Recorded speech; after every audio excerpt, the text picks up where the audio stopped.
如果有一天你喊出你家猫咪的名字时，结果下一秒它嘴里发出的竟然是你自己的声音，还整了句我来，这时你该如何应对？兄弟们，上个视频好多粉丝跟我说他不养狗，是不是就遇不到这种奇怪的事儿了？哎，你别急，今儿个咱就来讲讲猫的故事。这部片子之所以在外网疯传，因为它用了一种安全指南和知识普及的语气，无意中就把恐怖就种到你脑子里，下意识的就会把咱们日常养宠物的诡异行为对号入座，这也是模拟恐怖最吓人的地方。作为一个只有33位粉丝的恐怖博主，我将用55年时间为我的精神股东们讲解全世界的恐怖故事。今天给老总们带来的故事叫会说话的猫。友情提示，本片过于诡异，赶紧艾特你喜欢猫咪的朋友一起观看。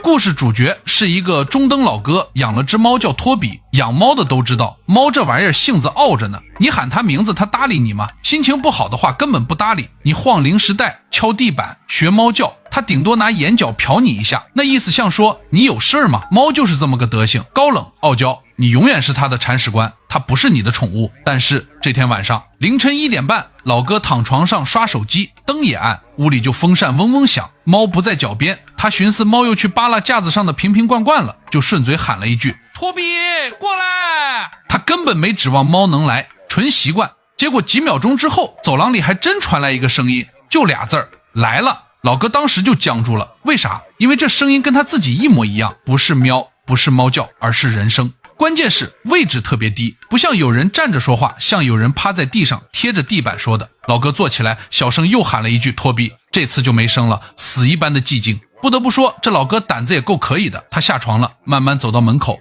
往黑暗的走廊里看，一开始啥也看不见，然后他注意到走廊尽头的角落，结果有2个红点。老哥仔细一想，松了口气，寻思那就是托比呗。还不等他反应过来，那玩意儿竟然自己2条腿站起来了。众所周知，除非人为的训练，一般来说猫是不会2腿站立的。但现在自己家这只猫，它是像人一样直挺挺站着的。更恐怖的是，脸上还挂着一个诡异的微笑，就像他见过人笑，然后拼命模仿出来的那种僵硬的、撑开的、非常不自然的笑。这时他脖子还歪着，像在等你说下一句话。下一秒，那只猫又用老哥的声音来了句干哈呀？这下可真把老哥吓坏了，哐当把门关上反锁，钻进被窝里，那是瑟瑟发抖啊！就这么睁着眼等到天亮，好不容易到了天亮，结果那玩意儿又不见了，没有脚印，没有声音，屋子里连个痕迹都没有。自己那只猫蜷在床角，跟平时一样，脾气臭烘烘的，沉默寡言，好像昨晚啥也没发生。老哥这时候还安慰自己呢，心想可能是梦吧，还是自己想多了吧。直到第二天晚上，他翻手机，结果发现了一个语音备忘录，这才想起昨晚自己把猫说话的声音录了下来，声音也就4秒钟，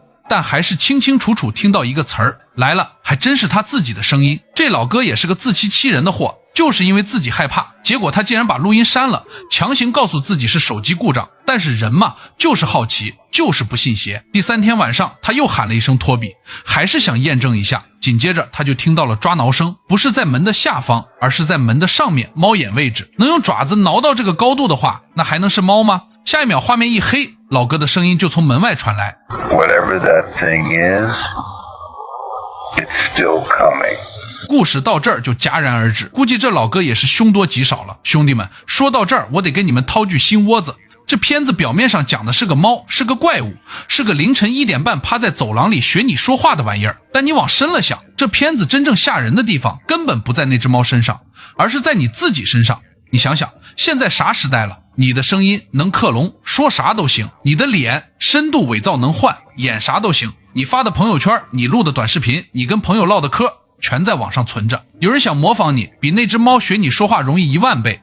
你以为你是你自己，其实你的声音、你的脸、你的习惯早就被这个世界复制了无数份。明天你接到一个电话，对面有可能就是亲戚朋友的声音跟你要钱，那才是现实版的会说话的猫。再往近了说，你身边的人呢？你真了解他们吗？跟你一起吃饭喝酒的哥们儿，背后学你说话，学你做事，抢你客户，挖你墙角。跟你同床共枕的人，心里藏着另一个人，脸上挂着跟那只猫一样的人类微笑。你以为那是笑，其实那全是模仿出来的。我们每个人这辈子都在被别人模仿，也都在模仿别人，学着领导说话，学着同事做事，学着网上的人过日子，学着学着，你自己都不知道你是谁了。那只猫2条腿站着，抻着个笑脸，你觉得瘆得慌？你每天戴着面具出门，跟它又有啥区别呢？好了，兄弟们，今天的故事就到这里，我是听雨，关注我，咱们下期再见，拜了个拜。